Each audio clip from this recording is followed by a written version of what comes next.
Good evening to all. Sound जा रहा है प्रॉपर?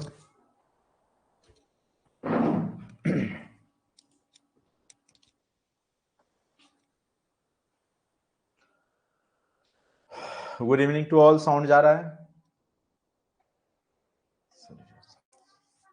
चलिए, आज का जो सेशन होगा वो वर्ल्ड हिस्ट्री का होगा। चूंकि जो भी लोग 9 to 12 वाले हैं, खास करके जिनका हिस्ट्री सोशल साइंस में मेन रूप से रहता ही है, और सभी लोग के लिए महत्वपूर्ण है जो 6 to 8 वाले भी हैं, वो भी आप अच्छे से सुनिएगा। चूंकि आपका 9-10 के सिलेबस में आपका विश्व इतिहास है, और 6 to 8 वाले को भी 4-5 क्वेश्चन तो रहेगा ही विश्व इतिहास से। सर हिस्ट्री पहले सब कंप्लीट कर। हाँ, हमने भी यही सोचा है कि सबसे पहले जो हिस्ट्री का जो पोर्शन है, जो जैसे वर्ल्ड हिस्ट्री के कुछ टॉपिक है जो हमने अभी तक नहीं करवाया आपको, ठीक है, वो आपका छूट रहा है तो उसको करवा देते हैं। उस क्योंकि मॉडर्न हिस्ट्री को हमने कंटेंट में भी डाल रखा है, तो वो भी देखिएगा। विश्व इतिहास का जो पोर्शन है जो कि हमने अभी तक आपको नहीं करवाया था, उसको मैं कंप्लीट कर देता हूँ, जिससे कि आपको कहीं कोई दिक्कत नहीं हो पूरा सिलेबस में। और खास करके जो लोग पीजीटी 10+2 के लिए टीचर बनने का सोच रहे हैं, वो निश्चित रूप से क्लास से जरूर जुड़ जाए, अगर अभी तक आपने क्लास से नहीं जुड़ा है तो। ठीक है, जुड़ने से ये फायदा होता है कि आपको टेस्ट सीरीज मिल जाता है, साथ साथ आपका 10+2 का जो भी सिलेबस है, चाहे आपका हिस्ट्री हो, ज्योग्राफी हो, पॉलिटी हो, तो वहां पे आपको दिक्कतें नहीं आएगी। ठीक है, इतिहास को हमने बहुत ही ढंग से अच्छे से बताया हुआ है।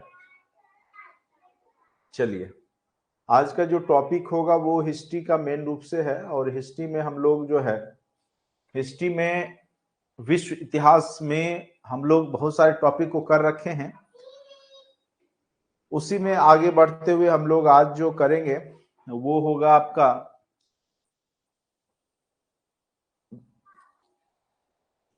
प्रथम विश्व युद्ध और द्वितीय विश्व युद्ध। ठीक है, वर्ल्ड वार के बारे में, आखिर क्या कारण था विश्व युद्ध होने का।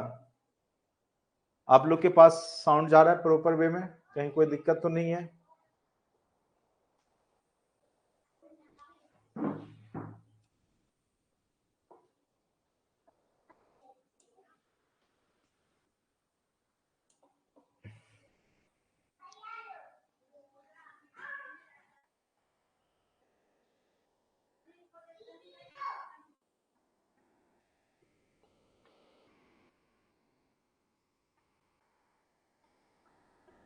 प्रथम विश्व युद्ध और द्वितीय विश्व युद्ध से निश्चित रूप से 9-10 में आपने देखा होगा कि क्वेश्चन पूछे गए थे, और 11-12 में। ठीक है, तो ये दो जो टॉपिक है, प्रथम विश्व युद्ध, द्वितीय विश्व युद्ध के क्या कारण थे, क्या परिणाम हुए, साथ साथ इसके जो ऑब्जेक्टिव क्वेश्चन है आज मैं करवाने का आपको प्रयास करता हूं। अगर आज हो जाता है, कम से कम एक तो हो ही जाएगा प्रथम विश्व युद्ध अच्छे से। ठीक है,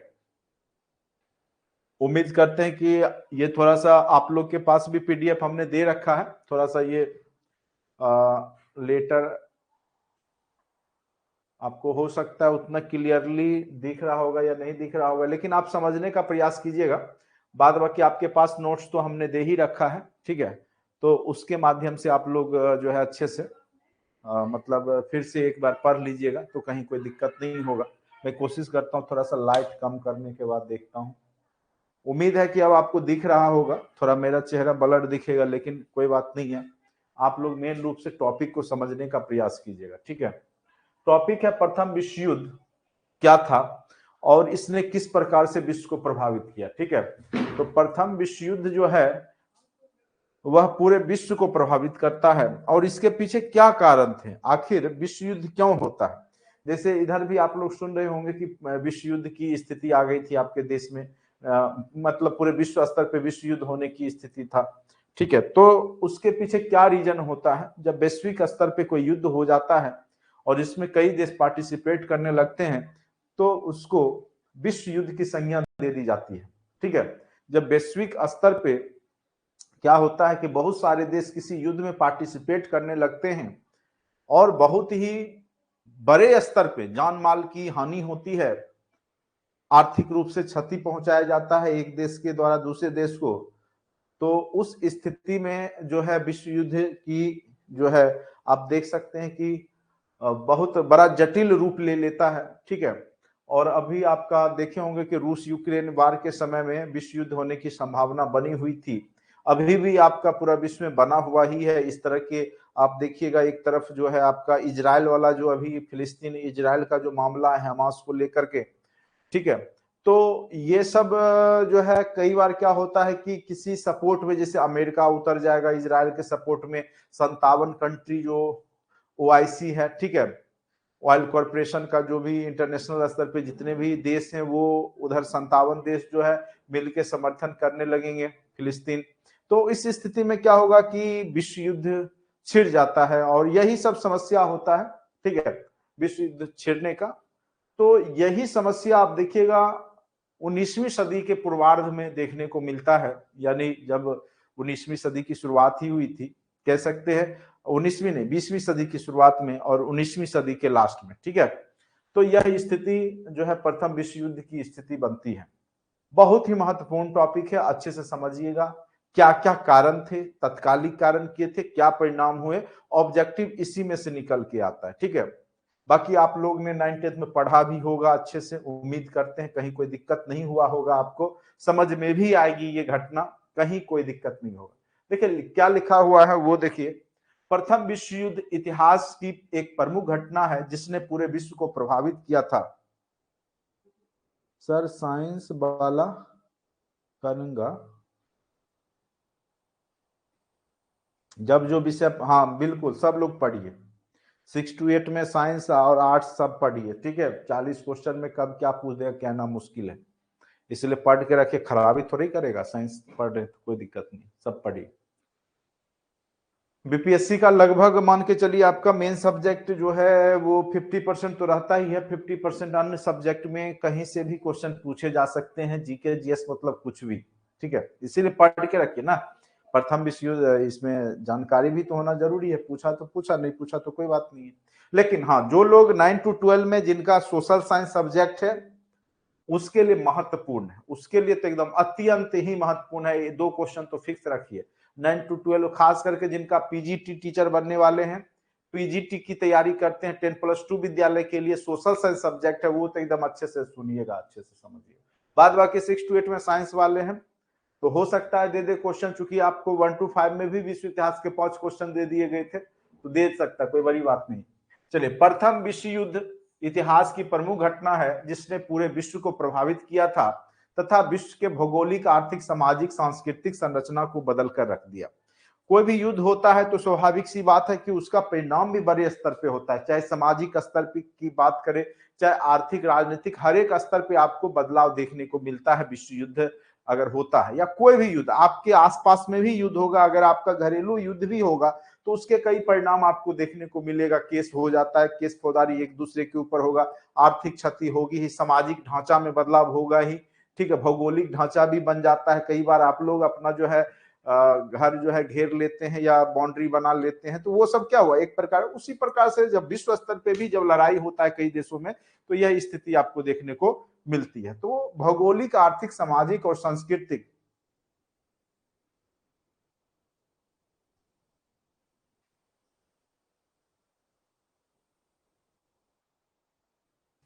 अभी जो पढ़ा रहे पढ़िए, स्टार्ट है, सब सब क्लास स्टार्ट है, जब क्लास होगा साइंस का उस समय साइंस पे विशेष ध्यान दिया जाएगा, ठीक है। चलिए, तो किंतु वह लड़ाई किसी क्षेत्र विशेष में होकर रह जाता है, किंतु इस विश्व युद्ध ने पूरे विश्व के देशों को आगोश में ले लिया, ठीक है। पहले भी बहुत सारी लड़ाइयां यूरोपीय देश आपस में करते थे और क्या होता था कि किसी क्षेत्र विशेष में सीमित होकर के, जैसे हम लोग मॉडर्न हिस्ट्री में पढ़े थे कि इंग्लैंड और फ्रांस आपस में लड़ रहे थे, वेदरा का युद्ध हो गया, तो बहुत सारे जैसे आपका कर्नाटक में युद्ध हुआ, ठीक है। तो अंग्रेजों और फ्रांस के बीच में जो है युद्ध होते रहता था, ऐसी कोई बड़ी बात नहीं है कि पहली बार युद्ध हुआ था, ठीक है। तो जो यूरोपीय देश थे आपस में भी लड़ते रहते थे पहले से भी उपनिवेश के लिए, लेकिन ये जो युद्ध हुआ यह एक भयानक रूप ले लेता है, ठीक है। इस युद्ध की बीजारोपण की बात करें तो प्रतीत होता है कि इसकी शुरुआत में क्या दिखाई देता है। आपको जब हम विश्व इतिहास पढ़ा रहे थे तो सबसे पहले हमने आपको क्या बताया, भौगोलिक खोज बताया, उसके बाद हमने पुनर्जागरण का ही परिणाम था, भौगोलिक खोज हुआ, फिर भौगोलिक खोज हुआ तो औद्योगिक क्रांति आई, धीरे धीरे आपने देखा कि सभी लोग जो है साम्राज्यवाद के धारा पे आए और साम्राज्यवाद के ही में आगे चल करके औपनिवेशिक विकास हुआ, सभी देश जो थे वो उपनिवेश चाहने लगे। और उपनिवेश क्यों? चूंकि उनको उद्योग धंधा स्थापित, जो यूरोप में उद्योग बन चुके थे, खास करके आपके इंग्लैंड में औद्योगिक क्रांति आ चुकी थी, तो वो सब जो प्रोडक्ट था वो विश्व के देशों में बेचना चाहते थे, तो उनको भी एक बड़ा बाजार चाहिए था कच्चे माल की प्राप्ति के लिए। ठीक है, कच्चे माल की प्राप्ति के लिए उनको जो है देश चाहिए था, उपनिवेश चाहिए था। तो इसके लिए वो भी क्या किए कि अपना शक्ति का जो है प्रभाव अन्य जो उपनिवेशिक जो छोटे छोटे या कमजोर राष्ट्र थे उस पर शुरुआत कर दिया। ठीक है, उसको अपने अंदर करना शुरू कर दिया। जैसे उसी संदर्भ में आप देखिएगा कि भारत में भी इंग्लैंड का जो है पदार्पण होता है, और इंग्लैंड धीरे धीरे करके आप देखिएगा 1757 के पश्चात, ठीक है, उसको भारत को एक कह सकते हैं कि कच्चे माल के उत्पादक और निर्यात माल के बाजार के रूप में बना दिया था भारत को, और भारत की जितनी भी औद्योगिक संस्थाएं थी या जो भी था उसको समाप्त कर दिया था।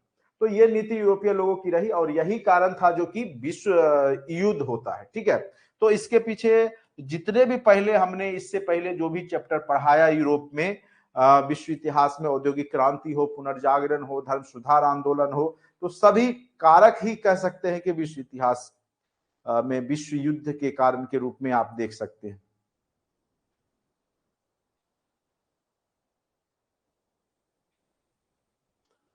नोट्स के लिए कैसे ग्रुप ज्वाइन?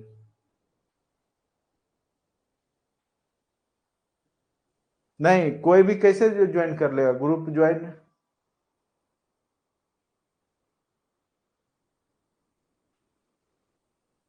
ऐसे कैसे आप ग्रुप से जुड़ जाइएगा? उसके लिए आपको जो है ऐप डाउनलोड करना होगा, और व्हाट्सएप पे, फिर व्हाट्सएप ग्रुप में मैं जोड़ता हूं जब आप पेमेंट स्क्रीनशॉट दिखाते हैं। ठीक है,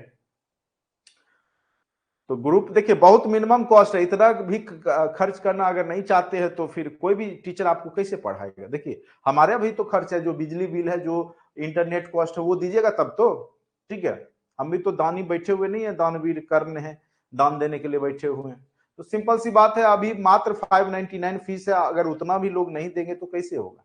और उसमें प्रॉपर हम आपको नोट्स देते हैं, उसमें मेहनत है, सारा वीडियो लेक्चर है, टेस्ट सीरीज देते हैं। इतना सस्ता कौन देगा आपको? पूरे ऑल इंडिया में पता कर लीजिए, सस्ता ही नहीं बेस्ट क्वालिटी, सस्ता ही नहीं बेस्ट क्वालिटी। ठीक है, ठगने के लिए बहुत सारे लोग हैं, हल्ला करके ठग भी लेते हैं, वास्तविकता में पढ़ाते कितना है जो पढ़े उनको पता है। चलिए,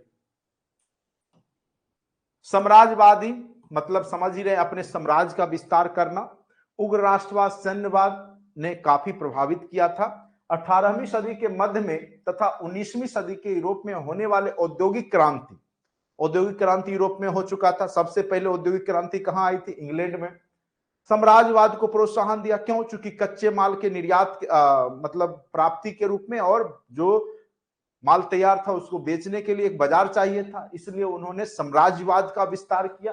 ठीक है, ऐसे में यूरोप के देश जैसे इंग्लैंड हो गए, फ्रांस हो गए, डच हो गए, इन लोगों ने, आपको देखा कि जब हम मॉडर्न हिस्ट्री पढ़ा रहे थे तो कैसे सबसे पहले जो है यहाँ पर पुर्तगाली आए, फिर डच आए, फिर जो है यहाँ पे इंग्लैंड आया, फिर फ्रांसीसी आए, तो किस प्रकार से वो आकर के अपना जो है यहाँ पर फैक्ट्री स्थापित करना शुरू कर दिया था। मॉडर्न हिस्ट्री में हम लोग ये सब पढ़े थे। ठीक है,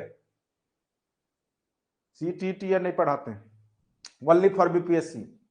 ठीक है, मैं ओनली बीपीएससी पढ़ाता हूँ, सीटीटी वगैरह जो है जहां पढ़ना पढ़िए, वो सब हम नहीं पढ़ाते। चलिए, इंग्लैंड, फ्रांस, पुर्तगाल, डच आदि ने उपनिवेश की स्थापना अपने आर्थिक हितों की पूर्ति के लिए किया।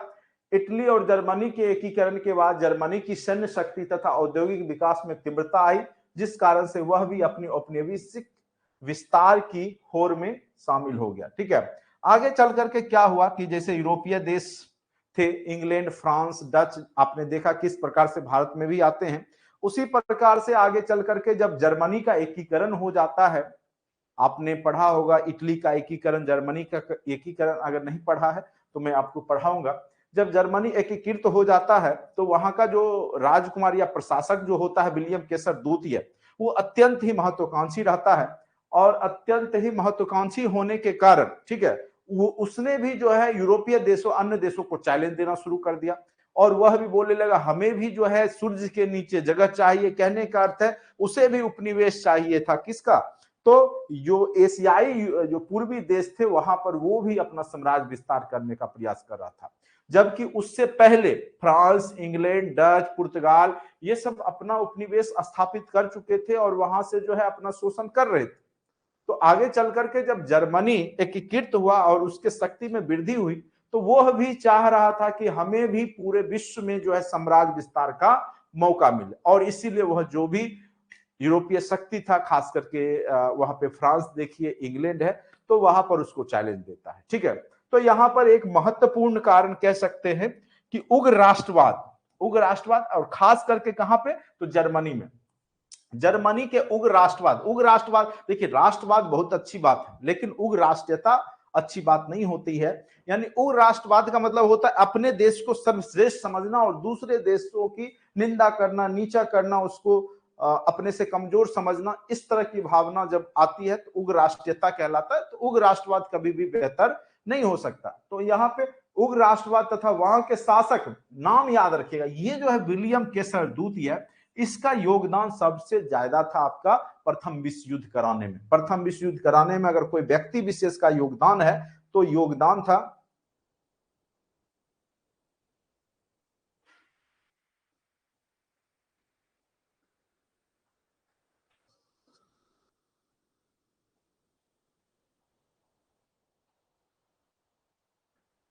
मेरा व्हाट्सएप नंबर नीचे उतना दिख रहा है, अच्छे से आप लोग देख लीजिए। खामखा क्लास में डिस्टर्ब करते हैं, प्लीज इस तरह का मतलब मत किया कीजिए ना। नंबर आपको पता नहीं है मेरा नंबर क्या है? नंबर स्क्रीन पे चल रहा है, आपको फिर नंबर पूछ रहे हैं, सब कुछ क्लास पढ़ा रहे कुछ कुछ और आप लोग नहीं पढ़ाते तो परेशान रहते हैं, जब पढ़ाते हैं डिस्टर्ब करते कुछ से कुछ। चलिए पढ़ाई कीजिए अपना, दूसरा जिसको जुड़ना होगा वो जुड़ जाएगा, आप क्यों परेशान हो रहे हैं? आप अपना पढ़ाई कीजिए ना। वही परेशान होने वाले लोग का रिजल्ट नहीं बना है, अभी हल्ला मचाए हुए हैं जाके बीपीएससी गेट पे। कुछ नहीं होगा धरना देने से। जितने भी लोग हैं पढ़ने के वक्त में यूट्यूब पे वीडियो बनाते रहिएगा सब लोग और हल्ला कीजिएगा, और जब 5-10 नंबर जो है कम जाएगा तो रिजल्ट नहीं होगा तो परेशान होइएगा कि बाहरी आ गया, ये आ गया, वो आ गया। आपके अंदर क्षमता नहीं था तभी तो बाहर आया, बाहरी आया, सिंपल सी बात। आप उसको भगा देते। 3.5 लाख तो थे बीएड वाले, हुआ तो बहुत कम का ही ना, यूपी के आए या कहीं के आए। तो ये तो शुरुआत में सोचना चाहिए था। डोमिसाइल जब वहां पे लागू हटाया गया उसी समय सबको विरोध करना चाहिए था। तो उस समय तो विरोध करेंगे नहीं, उस समय घर में सोए रहेंगे। और अब जब रिजल्ट आ गया तो झूठ फूस का परेशान है कि ये हो गया, वो हो गया। आयोग ऐसे थोड़े रिजल्ट दिया होगा, बहुत कुछ मायने होगा, सब कुछ क्लियर हो जाएगा। जो आयोग आपको रिजल्ट से पहले ओएमआर डाल सकता है, क्या आपको मार्कशीट नहीं देगा? मार्कशीट देगा, कट ऑफ जारी करेगा, सब करेगा। लेकिन थोड़ा सा जल्दीबाजी में हुआ, इसीलिए आपको डर लग रहा है कि वह धांधली होगा। कुछ नहीं हुआ है। जो मेरिट वाले थे सिलेक्ट हुए हैं, जो थोड़ा बहुत से चूक गए कहीं ना कहीं वो हल्का से ले लिए इस एग्जाम को, जो सीरियस थे उनका हुआ है। तो पढ़ाई करने वाले मेहनत करते रहिए, ठीक है? नहीं तो कुछ नहीं होने वाला है। आरोप प्रत्यारोप करने से क्या होगा? कुछ नहीं होगा। ये हो गए फर्जी हो गए, तो ये हो गया, ये हो गया। भर दिन यूट्यूब पे देखिए तो मतलब वही सब रहेगा। और वही लोग हैं जो पढ़ने के अलावे क्या कर रहे थे, यूट्यूब पे वीडियो बना रहे थे। डियर जब एग्जाम हो रहा था तो ये आ गया, वो नियम आ गया। भाई पढ़ने के वाले को फुर्सत है वीडियो बनाने का? चलिए, विलियम केसर द्वितीय की विश्व को जीतने तथा आधिपत्य करने की मंशा ने दुनिया को एक बड़ा युद्ध दिया। बहुत लोग को हमारी बातों से तकलीफ होता है, लेकिन मैं एकदम सही बोलूंगा, ठीक है? भले तकलीफ हो आपको चाहे नहीं, उससे हमको कोई मतलब नहीं। जब पढ़ाई का मौका मिलता है तो आप पढ़ते नहीं है। 2-4-5 नंबर से अगर आपका चुक जाता है तो आप बहाना ढूंढते हैं, आखिर किस कारण से रिजल्ट नहीं हुआ, बाहरी आ गए, यहाँ के आगे, ठीक है? ये ना बिहार का एग्जाम, और भी तो अंतर पूरा देश स्तर का एग्जाम होता है। चलिए, टैलेंट रखिए, बहुत सारा वैकेंसी फिर आ रहा है, मेहनत कीजिएगा, होगा। नहीं तो फिर बाहर, अब तो डोमिसाइल नीति नहीं, अब तो स्टेट में भी लग जाएगा। अब स्टेट में भी आएंगे, यूपी वाले आए, झारखंड वाले आए, बंगाल वाले आए। जब है ही नहीं डोमिसाइल नीति तो आएगा ही। चलिए, आप अपना टैलेंट बना के रखिए, बढ़ा के रखिए। जर्मनी के उग्र राष्ट्रवाद तथा वहां के शासक विलियम केसर द्वितीय, ये जो विलियम केसर द्वितीय था, इसी ने यही व्यक्ति विशेष है जिसने कि प्रथम विश्व युद्ध को कराने में प्रमुख भूमिका निभा दिया था। क्योंकि यह जर्मनी का था, ठीक है? और इसको भी चाहिए था क्या? पूरे विश्व में अपना साम्राज्य विस्तार चाहिए था, उपनिवेश चाहिए था, ठीक है? और जो पहले से था वो क्या करता, ठीक है? तो पहले से था वो तो लगता इससे कि आप हमारा जो अधिकार छीनेंगे, या हम जो पहले से यहाँ पे पूरे विश्व का विजेता बन के बैठे हैं, इंग्लैंड है, फ्रांस है, पूरे विश्व को जीते हुए, पहले उसको हराओगे तब तो फिर यहाँ पे जो है जर्मनी का जो है पूरा विश्व में जो है उपनिवेश बनेगा, सिंपल सी बात है, ठीक है। ऐसे प्रथम विश्व युद्ध के कई कारण थे जिसने मिलकर के करी का काम किया, मतलब सभी मिलकर के, कोई एक कारण बजाबता नहीं था, प्रथम विश्व युद्ध के कई कारण बने। तो मेन रूप से यहां पर मेन रूप से जो है आपका जो कारण में था, तो वो साम्राज्यवाद विस्तार की जो नीति थी, सभी देश जो उग्र राष्ट्रीयता के कारण अपना अपना देश का विस्तार चाह रहे थे, अपनी अपनी शक्ति को बढ़ाना चाह रहे थे, अपना अपना उपनिवेश बनाना चाह रहे थे, तो वही युद्ध का कारण बनता। आखिर देखिए गांव घर में भी लड़ाई क्यों होता है, जमीनी विवाद क्यों होता है? तो किसी का आप गए 1 कट्ठा जोत लिए, 1 कट्ठा या 1 हाथ बढ़ा के जोत लिए, अब लड़ाई चल रहा है, केस फौजदारी हो जाएगा, सिंपल सी बात है। तो सब तो जमीन की ही बात है, जो कि वहां से इनकम जनरेट होगा। तो यहां पर भी वही बात है, ठीक है, बस बड़े लेवल पे हुआ, इसलिए हम लोग इसको क्या बोलते हैं, विश्व युद्ध बोलते हैं, और कुछ भी नहीं। तो सबसे पहला कारण जो है उसमें साम्राज्यवादी प्रतिस्पर्धा। कई बार पूछेगा इनमें से कौन कारण नहीं थे विश्व युद्ध के, या कौन कारण थे, तो 4 दे दिया, उनमें सभी वाला भी ऑप्शन होगा, या इनमें से कोई नहीं भी वाला रहेगा, या पूछ सकता है कि इनमें से कौन कारण नहीं थे, ठीक है। तो इस तरीका से यहां से कारण से भी क्वेश्चन बनाए जाते हैं। और खास करके जो हिस्ट्री पीजीटी वाले हैं, मैं उनको सलाह देना चाहूंगा कि हमारे नोट्स को अच्छे से जरूर रीड कीजिएगा, और साथ साथ मैं और भी बोलूंगा, घटनाचक्र प्रीवियस ईयर का बीपीएससी का भी बुक खरीद करके अच्छे से, या हमने तो आपको दे ही रखा पीडीएफ, उसको पढ़िए। और अगर कुछ करना चाहते हैं तो नेट जेआरएफ का बुक आता है, नेट लेवल का प्रोफेसर बनने वाला आता है ना, नेट जेआरएफ, उसका आप हिस्ट्री स्पेशल का ऑब्जेक्टिव कीन लीजिएगा, 200-250 में ये होगा। तो 10+2 का अगर खूब डीप क्वेश्चन पूछा, जो एकदम टफ बोलते हैं, एकदम हिलने वाला नहीं, तो वो वहां से आ जाएगा।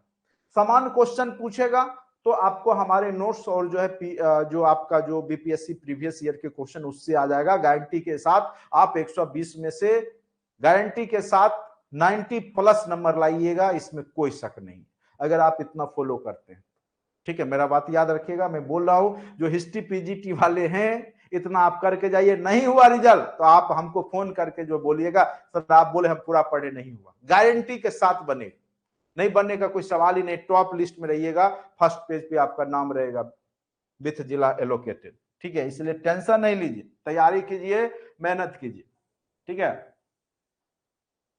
तैयारी कीजिएगा नहीं और फिर बाद में रिजल्ट नहीं होगा तो रोइएगा। मतलब यहां पर मुझे मैं रिजल्ट देख रहा हूं और देख रहा हूं यूट्यूब, मतलब जो फॉर्म भरे वो सोच रहे कि हमारा भी रिजल्ट होना चाहिए। भाई जितने लोग भरे वहां पे 5-6 लाख, जो भी 7 लाख भरे, सबका कैसे होगा? 1 लाख ही सीट था ना, किसी ना किसी को तो छट नहीं था। अब जो छट गए वो आरोप लगा रहे, जो सिलेक्ट हो गए हैं उन पे आरोप लग रहा है कि ये फर्जी वो फर्जी। अरे फर्जी है वो छट जाएगा, सिंपल सी बात है। आयोग ने सिंपल सा लिखा हुआ है ऊपर में, ये जो है अभी आपको जो ट्रेनिंग में भेजा जा रहा है या कुछ भी, ये फाइनल रिजल्ट नहीं है। इसके बाद आपका डॉक्यूमेंट, चूंकि एक बहुत ज्यादा संख्या है, तो धीरे धीरे डॉक्यूमेंट का जांच होगा और उसमें वो छटते जाएंगे। आप ऐसे पहले भी होता था, जब भी टीचर की बहाली हुई, आप देखिए 2011 या उससे पहले पहले क्या होता था पहले। अभी तो आपको डॉक्यूमेंट लोड भी करवाया जा रहा है, पहले तो ये सब कुछ नहीं होता था। डायरेक्ट आप टीईटी पास कीजिए और ज्वाइनिंग लीजिए, बाद में धीरे धीरे होता था। अब तक लोग पकड़ाए हैं, अब तक लोग जा रहे हैं, अपना नौकरी भी जा रहा है, केस भी बन रहा है, ऊपर से आज निकल तो होना ही है, वो पकड़े ही जाएंगे। आपको परेशान होने की जरूरत नहीं है। बीआरसी लेवल, हाँ आपका सीट जो है वो, ये अगर चेक लेते हैं, रिजल्ट की बात है, तो वहां पर जो है सरकार की मंशा क्लियर रहेगी तो सेकेंड लिस्ट जारी होगा, ठीक है। चलिए साम्राज्यवादी प्रतिस्पर्धा पे आते हैं। 19वीं सदी आते आते औद्योगिक क्रांति तथा उपनिवेश बनाने की रुचि में काफी बढ़ोतरी हुई। तो सभी देश क्या चाह रहे, अपना अपना उपनिवेश बढ़ाना। इस समय तक अफ्रीका और एशिया महादेश के अधिकतम भागों पर, खास करके कमजोर कौन था, एशिया और अफ्रीका, इसके अधिकतम भागों पर यूरोपीय लोगों ने क्या किया था, कब्जा कर लिया था और आपस में बांट रखा था, ठीक है। ऐसे में एकीकरण के बाद उभरे जर्मनी इटली में उग्र राष्ट्रवाद तथा सैन्यवाद की वृद्धि हुई, तथा वो भी अपना उपनिवेश बनाने का प्रयास कर रहे थे, ठीक है। तो जो जर्मनी इटली में जब एकीकरण हो जाता है, तो उसके बाद जर्मनी इटली भी अब इसमें उग्र राष्ट्रवाद आई, और ये भी जो है सैन्यवाद को बढ़ावा दिया, अपने आप में सेना को गठित किया, और ये भी उपनिवेश बनाने का प्रयास करने लगा। तो ये जो कारण रहा साम्राज्यवादी प्रतिस्पर्धा, इसके पीछे जो है मेन रूप से जो है आप देखिएगा कि साम्राज्यवादी जो प्रतिस्पर्धा है, सभी जो देश में जो उग्र राष्ट्रीयता की भावना आती है, सभी देश जो उपनिवेशवाद, राष्ट्रवाद और सैन्यवाद की जो वृद्धि करते हैं, जिस कारण से जो है ये आपस में लड़ाई शुरू हो जाता है। अब जर्मनी की मंशा पूरी करने का एकमात्र साधन था कि किसी अन्य देशों के उपनिवेश को छीनना। जर्मनी चूंकि पहले से जो यूरोपीय देश पहले से जो उपनिवेश बना रखे थे, तो जर्मनी को कोई देश मिल नहीं रहा था, तो एक ही उपाय था, जब ये यूरोपीय देशों के जो उपनिवेश थे उसको जर्मनी क्या होगा, अन्य यूरोपीय देशों के उपनिवेश को छीनने का प्रयास करेगा, और यही कारण होगा कि प्रथम विश्व युद्ध हो जाएगा। उसके बाद है आपका कूटनीतिक संधियां। अब क्या होगा कि जर्मनी क्या करता है, थोड़ा सा पावर आ गया, तो क्या किया इसने कि जो फ्रांस इसका बगल का कंट्री है, इसका बहुत सारा क्षेत्र जो खनिज संपदा से था लेस, और जब फ्रांस थोड़ा सा कमजोर होता है, खास करके आप देखिएगा इंग्लैंड और फ्रांस के बीच में युद्ध होता है, तो उस समय भी इंग्लैंड जीत जाता है, फ्रांस की हार होती है, यह उसका बुरा दिन था कह सकते हैं फ्रांस का। तो उस स्थिति में जर्मनी ने भी क्या किया था, उसका एक अल्सास और लोरेन जो कोयला खनिज संपदा वाला जो क्षेत्र था, लोहा, वो अपने कब्जे में कर लिया, ठीक है।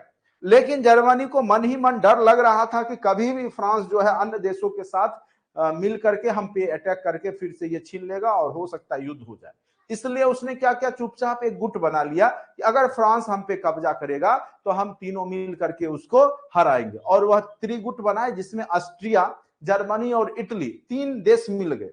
त्रिगुट बनाया, किस किस देश, कौन कौन देश मिल गया, तो इटली मिल गया, जर्मनी मिल गया और ऑस्ट्रिया, ये तीनों मिलकर के गुट बना लिया कि अगर जर्मनी पर अटैक करेगा फ्रांस, जबकि फ्रांस के ही क्षेत्र को किसने कब्जा किया है, तो जर्मनी ने। देखिए इसकी मंशा, और जर्मनी का बहुत बड़ा योगदान था प्रथम विश्व युद्ध में, और आगे चलकर के आप देखिएगा इसी को हर्जाना भी देना पड़ता है, ठीक है, और इसी को भुगतना भी पड़ता है। प्रथम विश्व युद्ध का जो भी घटना है उसका मेन रूप से जो प्रभाव जर्मनी पर ही पड़ता है, जर्मनी के लोगों पर ही पड़ता है।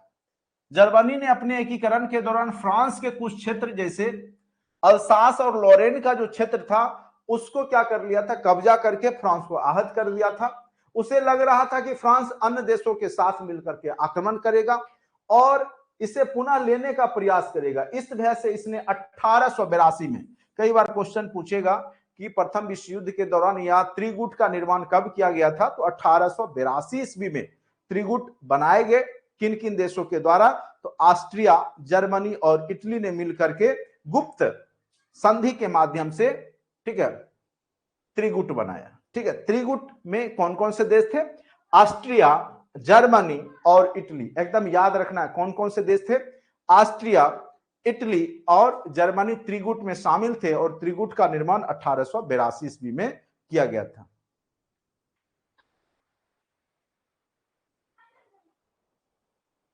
ठीक है, अब देखिए मोरक्को संकट, एक अन्य कारण क्या था, मोरक्को। अब देखिए यूरोपीय देश जो अफ्रीका महादेश है, और आपको पता होगा इब्न बतूता कहां का निवासी था, मोरक्को का, यह क्वेश्चन पूछा भी गया था। मोरक्को में संकट आ गया, अफ्रीकी देश है मोरक्को, वहां पे संकट क्या आया कि 1911 में फ्रांस और इंग्लैंड ने मोरक्को को जीत लिया और उसको आपस में बांट लिया। किसको, तो अफ्रीकी देश मोरक्को को 1911 में। अब जर्मनी बोला भाई हमको भी दो, नहीं तो हम वहां का जो शासक है मोरक्को का उसको अपनी सेना देंगे और तुम्हारे साथ युद्ध करवाएंगे, ठीक है। तो फ्रांस को लगा चलो भाई ये भी आ गया तो इसको भी कुछ दे करके चुप करने में ही फायदा है, युद्ध करने से कोई फायदा नहीं, ठीक है। तो इसने क्या किया, मोरक्को का एक पार्ट जो है इसको दे दिया। अब इसका मन बढ़ने लगा, किसका, तो जर्मनी का। देखिए 1911 में फ्रांस और इंग्लैंड ने मोरक्को को जीतकर अपने में बांट लिया था। फ्रांस को मोरक्को तथा इंग्लैंड को मिस्र मिल गया। फ्रांस को क्या मिला था, मोरक्को, और इंग्लैंड को मिस्र जो कि देश है वो मिल गया था। जब यह जानकारी जर्मनी को लगी तो इसने कहा कि सुल्तान से बात की और उसे अपना सैनिक देने को तैयार हुआ, किंतु फ्रांस ने उसे कांगो क्षेत्र देकर युद्ध से बचा लिया। कहा भाई तुम काहे परेशान हो, जर्मनी को तुमको भी कुछ दे देते हैं, टेंशन हटाओ। तो कांगो का क्षेत्र जो है इसने फ्रांस और इंग्लैंड ने मिलकर के कांगो वाला जो क्षेत्र है जर्मनी को दे दिया। काहे, क्योंकि जर्मनी बोला हम वहां का जो सुल्तान है उसको मदद करेंगे मिस्र का, और उसको अपनी सेना देंगे, नहीं तो हमको भी जगह दो। अब ये भी होर में शामिल है अपना, ठीक है। चलिए अब आ जाइए सैन्यवाद। सैन्यवाद क्या, अपनी सैन्य शक्ति को बढ़ाना, ज्यादा से ज्यादा सेनाओं की भर्ती करना, ठीक है। जब जर्मनी और इटली का एकीकरण हो जाता है, यानी जो भी अन्य प्रांतों में जो बटा हुआ था छोटे छोटे भागों में, जब वह एक हो जाता है तो जर्मनी में सैन्यवाद को प्रोत्साहन मिलता है। और वहां का जो शासक होता है उस समय जॉर्ज विलियम केसर द्वितीय, इसका नाम नहीं भूलिएगा, यही जो है महानुभाव, इन्होंने ही युद्ध करवाने में भूमिका निभाया था।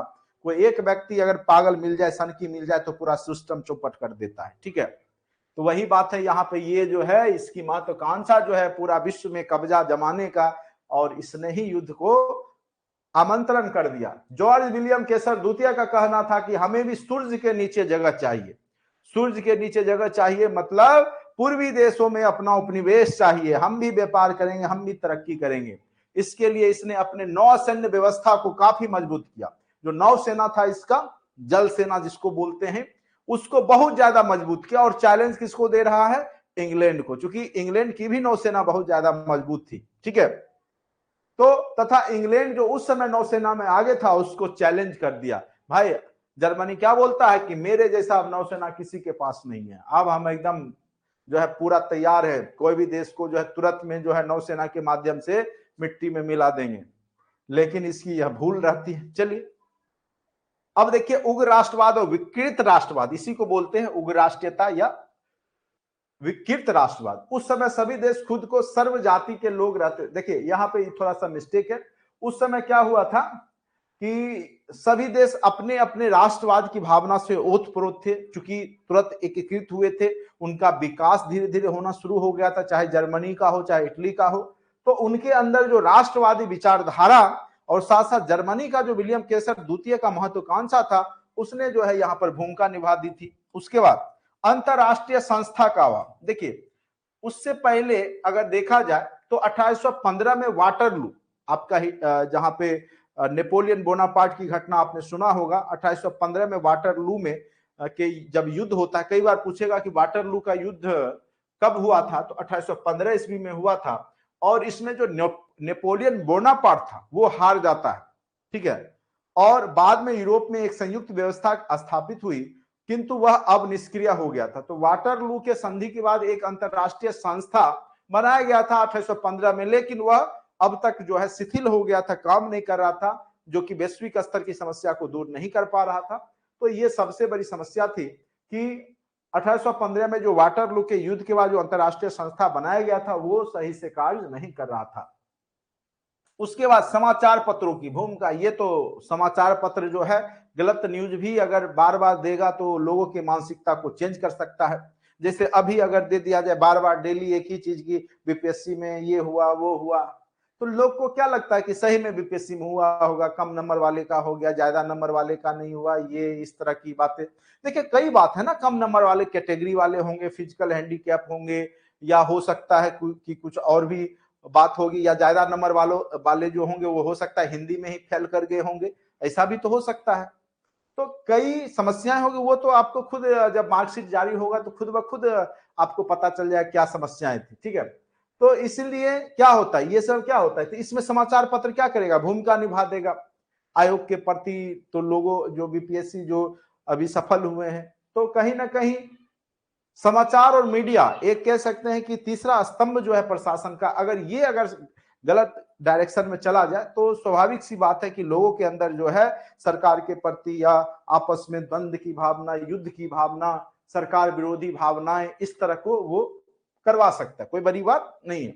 और यही समाचार पत्र की भूमिका प्रथम विश्व युद्ध में भी प्रथम विश्व युद्ध करवा देता है, क्योंकि जर्मनी के अखबार में फ्रांस के खिलाफ और फ्रांस के अखबार में जर्मनी के खिलाफ में केवल लिखा जाता है। जैसे भारत पाकिस्तान में क्या होता है, भारत में पाकिस्तान के खिलाफ और पाकिस्तान में भारत के खिलाफ, इतना ये चलाया जाता है, ठीक है, कि जिससे क्या होता है लोगों के अंदर नफरत की भावनाएं आ जाती है। तो ये मीडिया जो होता है ना, ये अगर सही से काम नहीं करेगा, और पेड मीडिया भी होता है जो पैसे लेकर के इस तरह की घटनाओं को अंजाम देता है, जो कि वह कह सकते हैं कि देश के लिए बहुत ही खतरनाक हो जाता है, ठीक है।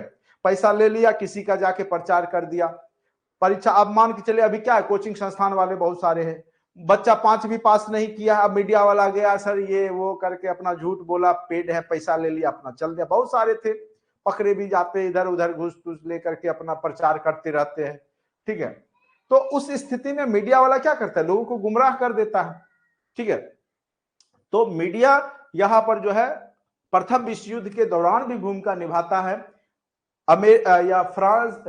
फ्रांस के समाचार पत्रों में जर्मनी के खिलाफ में और जर्मनी के समाचार पत्रों में फ्रांस के खिलाफ में इतना लिखा गया कि इतना दोनों देश के बीच में नफरत हो जाता है कि कह सकते हैं कि यह युद्ध को जन्म दे दिया, ठीक है। चलिए, प्रथम विश्व युद्ध कराने में समाचार पत्रों ने अहम भूमिका निभाया। जर्मनी के समाचार पत्रों में फ्रांस के खिलाफ और फ्रांस के समाचार पत्रों में जर्मनी के खिलाफ लिख लिख कर जनमानस तथा उग्र राष्ट्रवाद की सोच को कायम कर दिया। स्वाभाविक सी बात है, किसी के प्रति अगर बार बार आपको जागृत किया, देखिए समस्या तो है ही, अगर मान के चलिए कोई भी समस्या है, अगर आप जूझ रहे हैं तो कोई ऊपर से आपको बढ़ा चढ़ा के कोई घटना को अंजाम करवा सकता है, ठीक है, क्योंकि आप उस समय सेंसिटिव रहते हैं और आपको लगता है कि आप सही हैं, दूसरा कोई गलत है। उस स्थिति में क्या होता है कि बाहरी प्रेशर वहां पर जो है हैंडल अगर आ गया, तो वही बात आप देखिएगा यहां पर कि मीडिया वाला बोल बोल करके दोनों देश के बीच में जो है नफरत पूरा फैला देता है, जिस कारण से युद्ध होना स्वाभाविक सी बन जाती है, ठीक है। छोटी छोटी घटनाओं को बड़ा रूप देना, यह भी आपका युद्ध का एक कारण बन जाता है, ठीक है। बाल्कन क्षेत्र की जटिलता, बाल्कन जो क्षेत्र है खास करके, तो वहां पर मेन रूप से वह ऑस्ट्रिया और जर्मनी उस पर अधिकार जमाने का प्रयास कर रहे थे। जो बाल्कन का क्षेत्र है रूस और जर्मनी ऑस्ट्रिया के बीच में, तो उस क्षेत्र में जर्मनी और ऑस्ट्रिया का जो पार्ट है, तो वो लोग जो है चाह रहे थे कि उस पर हम कब्जा करें, जबकि वहां के जो निवासी थे जो बाल्कन क्षेत्र के, वो स्लाव जाति के थे और स्लाव जाति के लोग मैक्सिमम लोग रूस में भी रहते हैं। क्योंकि जातिगत एक होने के कारण, देखिए जैसे हिंदू मुस्लिम की बात हम लोग करते हैं, तो आखिर जो देश का बंटवारा होता है तो जाति या धर्म के आधार पर ही हुआ है। जैसे बांग्लादेश मुस्लिमों के लिए हो गया, पाकिस्तान क्यों हुआ, क्योंकि वो मुस्लिम कंट्री बन गया, मुसलमान लोग उधर ज्यादा थे, हिंदू इधर ज्यादा थे। तो उसी प्रकार से अगर रूस की बात करें तो रूस में स्लाव जाति के लोग रहते थे और बाल्कन क्षेत्र में भी स्लाव जाति के लोग रहते, तो जाति के आधार पर रूस चाहता था उसको हम खुद में मिलाएं। ऑस्ट्रिया जर्मनी खुद में चाह रहे हैं, मिलाने का प्रयास करेंगे, तो ये भी दोनों देश के बीच में आपका मतभेद का कारण बनता है, जो कि स्वाभाविक है, तनाव स्वाभाविक। चलिए अब आ जाइए, नौवां पोस्ट जो है जर्मनी के जो सम्राट था केसर द्वितीय का व्यक्तित्व, वह एक महत्वाकांक्षी व्यक्ति था जो पूरे विश्व में अपना प्रभुत्व कायम करना चाहता था। तो इसका तो महत्व का मेन तो लीडर ये है, ये है। द्वितीय विश्व युद्ध में जैसे हिटलर रहता है, वैसे प्रथम विश्व युद्ध में विलियम केसर द्वितीय महत्वपूर्ण भूमिका निभाता है। चलिए उसके बाद सबसे महत्वपूर्ण कारण बनता है आपका सेराजेवो हत्याकांड, तत्कालिक कारण। तत्कालिक कारण जरूर याद रखिएगा, प्रथम विश्व युद्ध का तत्कालिक कारण क्या था, तो सेराजेवो हत्याकांड, ठीक है। सेराजेवो हत्याकांड जो था तत्कालिक कारण था। तत्कालिक कारण क्या था, सेराजेवो हत्याकांड। अब देखिए सेराजेवो घटना क्या है, प्रथम विश्व युद्ध का तत्कालिक कारण इसको माना जाता है। एक्चुअली क्या हुआ कि ऑस्ट्रिया का राजकुमार, जबकि उसको पहले से पता था ऑस्ट्रिया को, अगर उसका राजकुमार उस क्षेत्र में जाता है तो उसकी हत्या की जा सकती है, इसकी गुप्त सूचना उसको मिल चुकी थी ऑस्ट्रिया को। लेकिन ऑस्ट्रिया का राजकुमार इतना निर्भय था, उसे किसी भी प्रकार का डर भय नाम का कोई चीज नहीं हुआ करता था। वो इधर उधर मतलब घूमते टहलते रहता था। उसको जबकि वहां का जो कह सकते हैं गुप्तचर संस्था ने आगाह कर दिया था कि आप घूमने वहां पर मत जाइए, कुछ भी घटना घटित हो सकता है। लेकिन उसकी बातों को यह नहीं मानता है वहां का जो राजकुमार रहता है। देखिए क्या घटना है, प्रथम विश्व युद्ध का तत्कालिक कारण सेराजेवो हत्याकांड माना जाता है। 1914 में जब ऑस्ट्रिया का राजकुमार का क्या नाम रहता, arc Duke Ferdinand. Arc Duke, ये भी पूछ सकता है ऑस्ट्रिया का राजकुमार कौन था जो सर्बिया गया था, ठीक है। तो ऑस्ट्रिया का राजकुमार था आर्क ड्यूक फर्डिनेंड, जो कि सर्बिया है, वहां की राजधानी बोस्निया पहुंचा। क्योंकि उस समय बोस्निया ऑस्ट्रिया के अधीन था, उस पर कब्जा किसका था, तो बोस्निया पे कब्जा किसका था, तो ऑस्ट्रिया का कब्जा था। तो कब्जा वाले क्षेत्र चूंकि वही देश का हुआ जिस देश का कब्जा होता है, तो ऑस्ट्रिया का राजकुमार वहां घूमने गया, तो वहां उसको गोली मार के हत्या कर दी गई। और किसने किया था, जिसमें सर्व जो स्लाव जाति जो थी उसका संगठन का नाम था यूनिटी ऑफ डेथ। ये क्वेश्चन पूछा हुआ, ब्लैक हैंड, जो संगठन का क्या नाम था, ब्लैक हैंड, क्या नाम था, ये क्वेश्चन पूछा हुआ है, आपके एग्जाम में पूछा जा सकता है। Unity of death, unity of death जो संस्था थी, जिसका कि ब्लैक हैंड भी जिसको कहा गया है, ठीक है। तो ब्लैक हैंड जो था, यूनिटी ऑफ डेथ, जो ब्लैक हैंड था का हाथ था, जो सर्व जाति को एकजुट कर एक नए राष्ट्र का निर्माण करना चाहता था। तो एक अलग गुट वहां पे बना हुआ था, कहां पे, तो आपका स्लाव जाति का, जो आपका यहाँ पे बोस्निया और सर्बिया में, जो कि स्लाव जाति, सर्व स्लाव जाति के आधार पर वो एक अलग कंट्री बनाने का प्रयास कर रहे थे, जबकि ऑस्ट्रिया जर्मनी उसको अपने अंदर किए हुए था। तो उस संगठन ने वहां पर क्या किया कि राजकुमार की हत्या कर दी, ठीक है। तो कहां के राजकुमार की, तो ऑस्ट्रिया के राजकुमार की। कहां पे हत्या हो गई, सर्बिया में हत्या हो गई। जैसा कि मैप हम आपको सबसे पहले दिखा दें, यहां पर देखिए, ये आपको मैप दिख रहा होगा, यहाँ पे अच्छे से आप देखिएगा, ये आपका जर्मनी है और इसी का पार्ट एक ऑस्ट्रिया है, और ये देखिए ऑस्ट्रिया ये वाला पार्ट है, ये पूरा जो है, ठीक है, ये पूरा पार्ट है, ठीक। उसके बाद यहां पर जो है आपका ऑस्ट्रिया सर्बिया सेराजेवो यहां पे पड़ता है। जब ऑस्ट्रिया का राजकुमार यहां जाएगा तो यहां पे इसकी हत्या कर दी जाती है।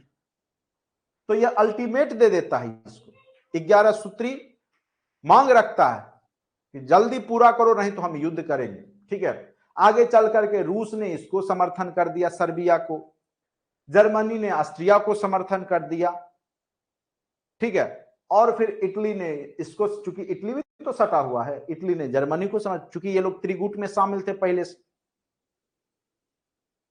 तो यहां पर रूस को फिर जो है अलग देश जो है आगे चल करके अमेरिका भी पार्टिसिपेट करने लगता है, फ्रांस भी, इंग्लैंड भी, तो सब देश जो है मित्र राष्ट्र, धुरी राष्ट्र में यहाँ पे डिवाइड हो जाएगा, ठीक है। और यह प्रथम विश्व युद्ध के रूप में बदल जाता है।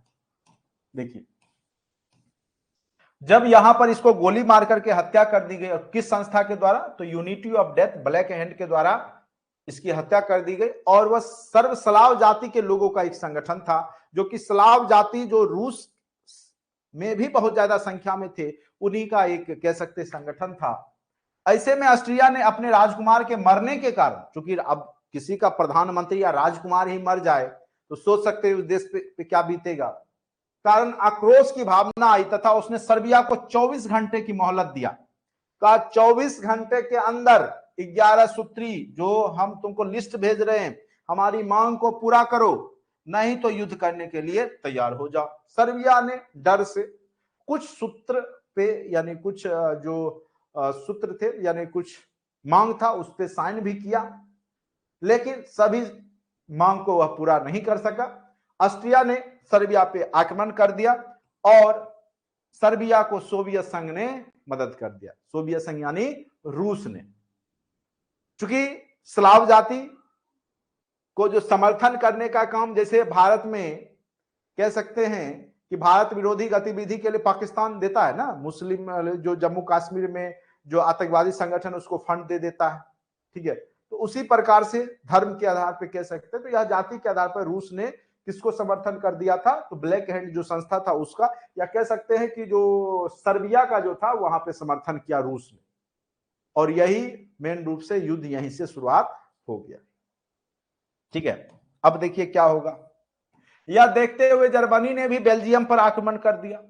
अब चूंकि ये सब त्रिगुट में शामिल है, ऑस्ट्रिया, जर्मनी और इटली, कि अगर किसी पे हमला होगा तो सब एक साथ हो करके उसको मारेंगे जो हमला करेगा।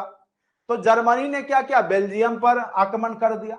फ्रांस और इंग्लैंड एक साथ होकर जर्मनी का मुकाबला करना शुरू कर दिए, क्योंकि फ्रांस का पार्ट था, तो ये अब ये मुकाबला करना शुरू कर दिए फ्रांस और इंग्लैंड मिलकर के। शुरुआत में अमेरिका दोनों गुटों से दूर रहा, और केवल क्या, यहाँ पर केवल और केवल वो हथियार सप्लाई करता, चलो भाई अच्छा है युद्ध करो और हथियार हमसे खरीदो, ठीक है। अमेरिका बहुत खुश था, चूंकि वह शक्ति बनने जा रहा था, चूंकि अब उसका जो है ज्यादा से ज्यादा हथियार बिक रहा है, निर्यात हो रहा है, क्योंकि सब देश आपस में लड़ेंगे तो हथियार जरूरत होगा, और सप्लायर कौन था, अमेरिका था।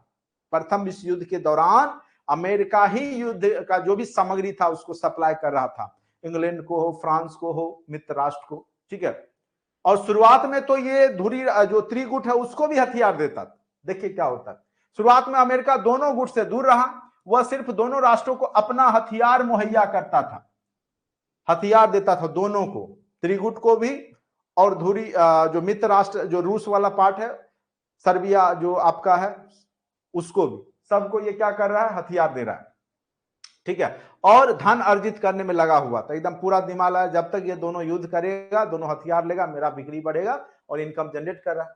किंतु जब जर्मनी ने अमेरिका के जहाज को डुबो दिया, एक घटना क्या हुआ कि गलती से कह सकते हैं, जब अमेरिकी जहाज जो है माल लेकर के जा रही थी, तो जर्मनी को लगा वो इंग्लैंड का जहाज है और उस पर बमबारी कर दिया, और वो जहाज था किसका, अमेरिका का था, ठीक है। तब जाकर के अमेरिका इस युद्ध में कूदता है, नहीं तो वो तो मजे में था, दोनों को अपना सप्लाई कर रहा था। देखिए क्या हुआ, किंतु जब जर्मनी ने अमेरिका के जहाज को डुबो दिया, वास्तव में यह घटना गलती से हुई।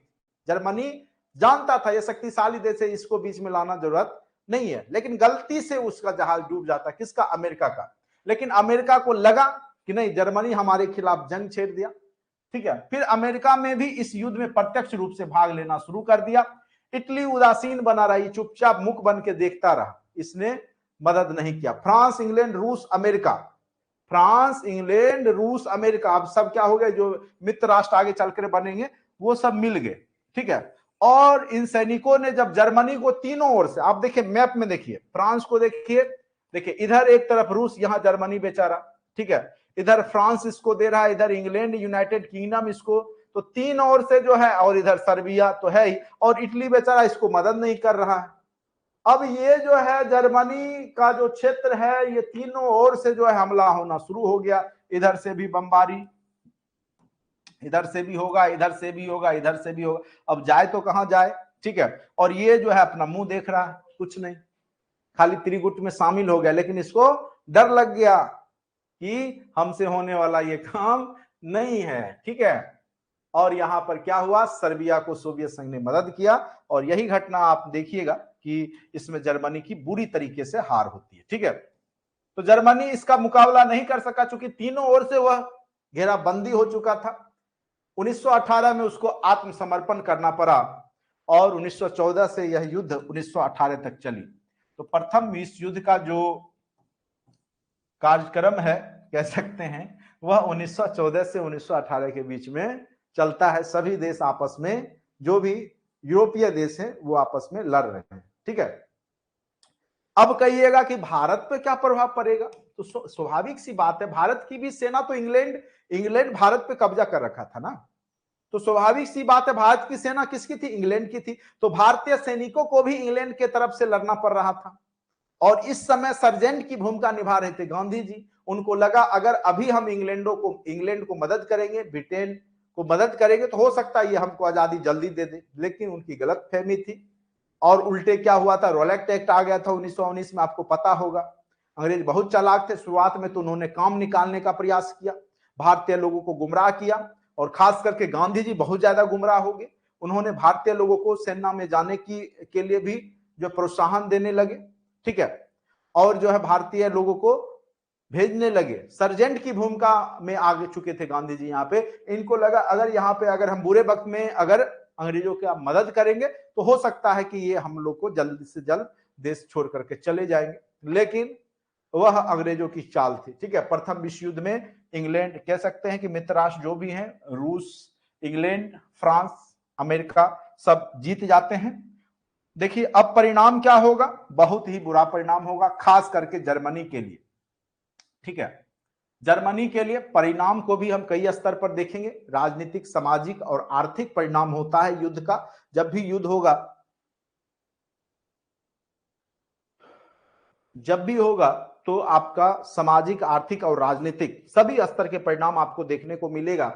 जर्मनी के अधिकतर भागों पे मित्र राष्ट्र जो भी थे खुद में बांट लिए, खास करके किसने, फ्रांस ने, इंग्लैंड ने, फिर रूस ने, सब मिलकर के बांट लिए, तथा वहां पर चल रहे राजतंत्र का समापन हो गया। कहां पर, ऐसे लास्ट जाते जाते रूस अलग हो जाता है, जब वहां पे रूसी क्रांति होती 1917 में, लेनिन, तो वो अलग हो जाता है, लेकिन तब तक वो साथ रहता है। 1917 के बाद वो अलग होता है प्रथम विश्व युद्ध से, तथा नए लोकतंत्र राज की स्थापना हुई। नाजीवाद, फांसीवाद तथा अन्य महत्वपूर्ण अमेरिका और रूस का उदय हुआ। अब देखिए यहां पर देखने को मिलेगा कि प्रथम विश्व युद्ध का राजनीतिक परिणाम के तहत ही आप देखिएगा आगे चल करके जर्मनी में हिटलर का उदय होगा, क्योंकि जर्मनी को एक बहुत बड़ा बोझ दिया जाएगा, वहां पे जुर्माना किया जाएगा जो कि जर्मनी को देना बहुत ही कष्टकर होगा। 5 अरब रुपया उस समय, 5 अरब डॉलर, ठीक है, उस समय जर्मनी को मित्र राष्ट्रों को देना पड़ा। साथ साथ बहुत सारे जो खनिज संपदा वाला जो क्षेत्र था वो भी फ्रांस, यूरोपीय जो कंट्री थे आपस में, इंग्लैंड हो, ये सब बांट लिए थे जर्मनी का। देखिए यहां पे क्या होता है, सामाजिक परिणाम के रूप में आप देखिएगा क्या हुआ। युद्ध में काफी संख्या में सैनिक मारे गए, स्वाभाविक सी बात है, युद्ध है विश्व स्तर का तो सेना की मृत्यु होगी ही। जनहानि हुआ, शरणार्थी की समस्या देखने को मिली, गैर यूरोपीय महत्व की स्थापना हुई, स्त्री का नया स्वरूप दिखा, चूंकि पुरुष लोग की संख्या में जब कमी आई, स्वाभाविक सी बात है युद्ध में बहुत सारे सेना मरे, तो महिलाएं घर से बाहर निकल के काम करना शुरू की, तो ये सामाजिक स्तर पे भी यहाँ पे बदलाव देखने को मिला। आर्थिक स्तर पर जो हुआ, धन संपत्ति का बहुत ह्रास हुआ, युद्ध से ऋणग्रस्तता आई, मुद्रा स्थिति आया, और यही कारण था आपका 1919 में आर्थिक मंदी आया। प्रथम विश्व युद्ध का ही परिणाम था कि 1929 आते आते आर्थिक मंदी आ गया पूरे विश्व स्तर पे। बहुत सारे बैंक की जो स्थापना हुई थी वो समाप्त हो गई, चूंकि युद्ध के दौरान 1914 से 18 के दौरान में लोगों के पास जब धन जमा हुआ, क्योंकि उस समय आयात निर्यात नहीं हो रहा था, तो बैंकिंग व्यवस्था का निर्माण हुआ। लेकिन आगे चल करके युद्ध के बाद जब लोगों के पास फंड खत्म हो गया, और चूंकि मैक्सिमम जो उद्योग धंधा था, गन फैक्ट्री वगैरह हो गया, बम बारूद, गोला बारूद बनाने वाली फैक्ट्री, आगे चल करके उसका बिक्री बंद हो जाएगा, क्योंकि युद्ध समाप्त हो गया, तो गोला बारूद कौन खरीदेगा। तो उस स्थिति में आर्थिक मंदी आ जाता है, और आपको पता होगा 1929 का आर्थिक मंदी कितना विश्व स्तर पे प्रभाव किया था, ठीक है। तो मुद्रास्फीति, महंगाई बढ़ेगी, अंतरराष्ट्रीय व्यापार नीति, बेकारी की समस्या बढ़ेगी, और ये सब आपको आर्थिक स्तर पे आपको यहां पे देखिएगा कि विश्व युद्ध का परिणाम होता है। उसके बाद है पेरिस शांति सम्मेलन, ये अत्यंत ही महत्वपूर्ण है, याद रखिएगा। प्रथम विश्व युद्ध का समापन किस संधि के माध्यम से हुआ, तो याद रखना है पेरिस शांति सम्मेलन। कब हुआ, 1919 में। कहने को शांति सम्मेलन था, लेकिन यह आगे चल करके द्वितीय विश्व युद्ध को जन्म देने वाला संधि कह सकते हैं हो जाएगा, जिसमें जीते हुए राष्ट्रों द्वारा हारे हुए राष्ट्रों के साथ अपमानजनक संधि किया गया। अपमानजनक संधि, जिसको कि वर्साई की संधि कहते हैं, जर्मनी के साथ किया गया, और यही कारण था यहां युद्ध समाप्ति और संधि के शांति के जगह एक नए युद्ध का बीजारोपण हो चुका था। यानी द्वितीय विश्व युद्ध का जो बीजारोपण था वो पेरिस शांति सम्मेलन में ही हो चुका था। कह सकते हैं कि वर्साई की संधि में ही बीज छुपा हुआ था द्वितीय विश्व युद्ध का, कि दुनिया एक और युद्ध देखेगी, क्योंकि यह जर्मनी जो है बदले की आग से जूझ रहा था और वो लेगा बदला। चूंकि जर्मनी की स्थिति यहाँ पे दयनीय कर दी जाती है, चूंकि युद्ध में क्षति जर्मनी को भी हुआ था।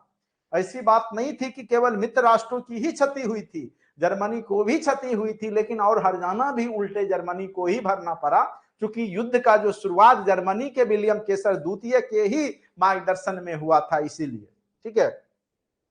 आगे चल करके न्यूली की संधि होगी, सेंट जर्मन की संधि हुई, राष्ट्रसंघ की स्थापना हुई।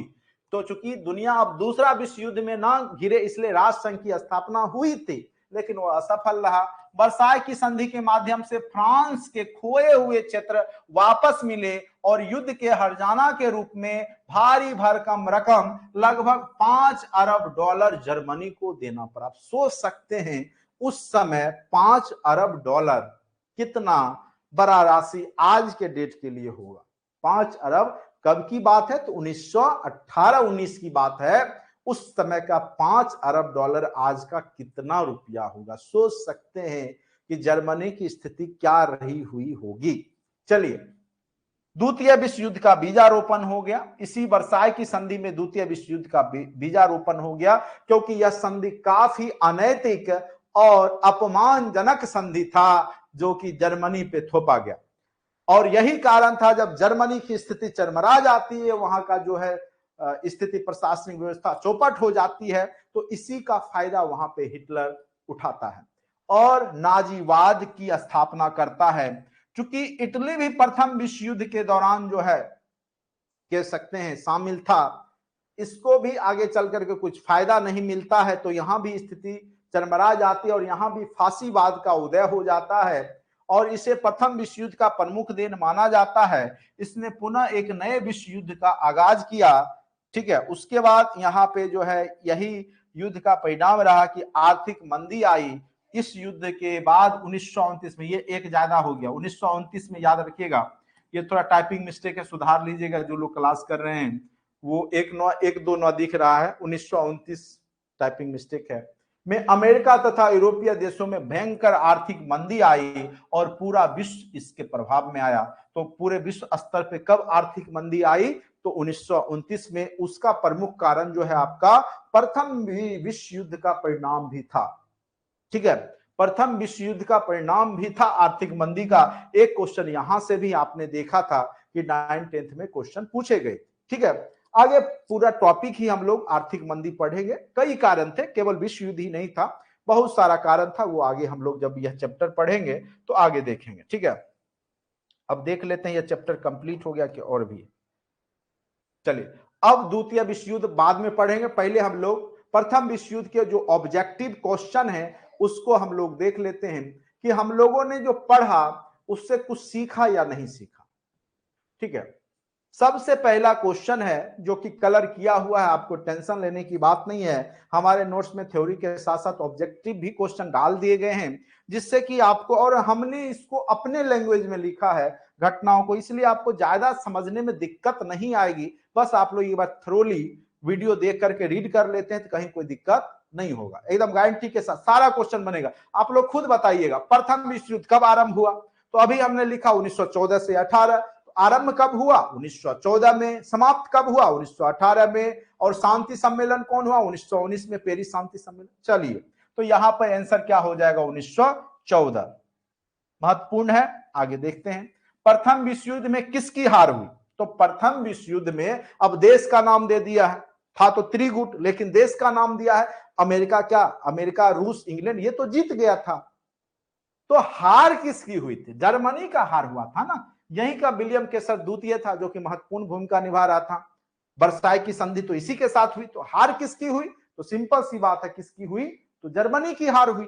ठीक है, उसके बाद 1917 ईस्वी में कौन देश प्रथम विश्व युद्ध से अलग हो गया? अभी तुरंत हमने चर्चा किया था, 1917 में जब रूस में क्रांति आ जाती है तो वहां के जार के विरुद्ध में ही खिलाफ में शासन मतलब वहां पे विरोध किया जाता है वहां के आम नागरिकों के द्वारा। रूस की क्रांति में जो हमने बताया था, तो उस दरमियान रूस अलग हो गया था। ठीक है, 1917 के समय में रूस क्या हो गया था? प्रथम विश्व युद्ध से अपने आप को अलग कर लिया था। ठीक है, तो 1917 में कौन सा देश प्रथम विश्व युद्ध से अलग हो गया था? तो आपको याद रखना है, वह देश था आपका रूस, सोवियत संघ, रूस भी इसको बोलते हैं, जो कि प्रथम विश्व युद्ध के दौरान 1917 ईस्वी तक रहा, लेकिन 1917 में अलग हो गया। रसिया, रूस, जो भी कहिए। चलिए, नेक्स्ट क्वेश्चन पे आते हैं।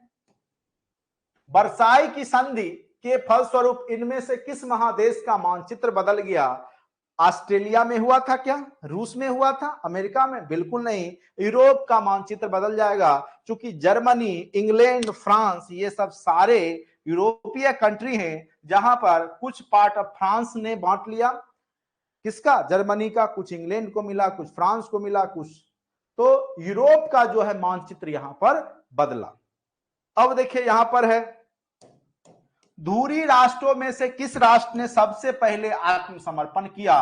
तो इटली। सिलेंडर बोल गया, भाई हम नहीं, हम त्रिगुट में थे, लेकिन हमको छोड़ दो। तो इसने सबसे पहले धुरी राष्ट्र में आत्मसमर्पण कर दिया था। ठीक है, उसके बाद प्रथम विश्व युद्ध कितने वर्षों तक चला? तो आपको पता है 1914 से 1918 चलेगा, तो कितना वर्ष का पीरियड हुआ? 4 वर्ष का। और इसी बीच गांधी जी भी भारत पहुंच चुके थे 1915 ईस्वी में। याद होगा आपको, जब मॉडर्न हिस्ट्री हम लोग पढ़ रहे थे। सभी घटना एक दूसरे से कोरिलेटेड है। उसके बाद देखिए नेक्स्ट क्वेश्चन है, ऑस्ट्रिया के राजकुमार आर्कड्यूक फर्डिनेंड की हत्या कब हुई थी? तो ये डेट आप याद रखिएगा, 28 जून 1914 को। कहां पे हुई थी? जब सर्बिया की राजधानी बोस्निया पहुंचा था यह राजकुमार, तो बीवी के साथ था और इसकी हत्या कर दी गई थी, जबकि इसको गुप्त सूचना पहले से प्राप्त था। लेकिन फिर भी यह इतना निर्भीक व्यक्ति था, फिर भी यह जाता है और 28 जून 1914 को ब्लैक हैंड नामक जो संस्था है स्लाव जाति के लोगों का, उसके माध्यम से इसकी हत्या की जाती है 28 जून 1914 को। अत्यंत ही महत्वपूर्ण है, चूंकि यह तत्कालिक कारण बनता है प्रथम विश्व युद्ध का। इधर भी क्वेश्चन है, चलिए देख रहे हैं, सारा क्वेश्चन आपको बन जा रहा होगा, कहीं कोई दिक्कत नहीं होगा। बिल्कुल थ्योरी इतने अच्छे से हमने करवा दिया कि आपको दिक्कत नहीं होना चाहिए। बाकी देखिए, केसर विलियम द्वितीय कहां का सम्राट था? बार बार चर्चा हुआ, केसर विलियम द्वितीय कहां का सम्राट था? बताइए आप लोग, कलर किया हुआ है जर्मनी का। आपको थोड़ा सा भी कष्ट नहीं होगा सोचने में भी, क्योंकि हमने आपको इतने अच्छे से बता ही दिया है, कहीं कोई दिक्कत नहीं होगा। केसर विलियम द्वितीय कहां का सम्राट था? तो याद रखना है जर्मनी का था, और यही वह व्यक्तित्व है जो कि प्रथम विश्व युद्ध में प्रमुख भूमिका निभाता है। चलिए, सर्वसलाव आंदोलन को किस राष्ट्र ने बढ़ावा दिया था? तो आपको पता होना चाहिए, अभी तुरंत हमने चर्चा किया था। उसको समर्थन कौन दे रहा था? तो उसको समर्थन देने वाला कोई और नहीं, उसका पड़ोसी देश रूस ही था। चूंकि वहां पे स्लाव जाति जो थी वह रूस की भी एक कह सकते हैं कि जाति है, वहां के भी लोग स्लाव बहुत ज्यादा संख्या में रहते हैं रूस में, इसीलिए। चलिए, उसके बाद यहां पे आते हैं, आर्क ड्यूक फ्रांसिस फर्डिनेंड की हत्या में किसका हाथ था? देखिए, ये पूछ ही दिया है, तो काला हाथ, ब्लैक हैंड है ना, ये मिस्टेक है, ये मिस्टेक है, ये मिस्टेक है, ये गलती कर लीजिएगा।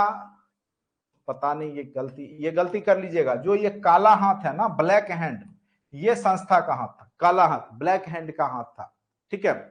काला हाथ याद रखिएगा, ब्लैक हैंड हिंदी में लिखा हुआ है, ब्लैक हैंड काला हाथ का ही जो हत्या में हाथ था, ठीक है, याद रखिएगा। प्रथम विश्व युद्ध में सबसे बाद में कौन सा राष्ट्र सम्मिलित हुआ? आपको पता होगा, जहां बमबारी हुई उसके बाद वह शामिल हो गया था, वह कौन था? तो वह अमेरिका था।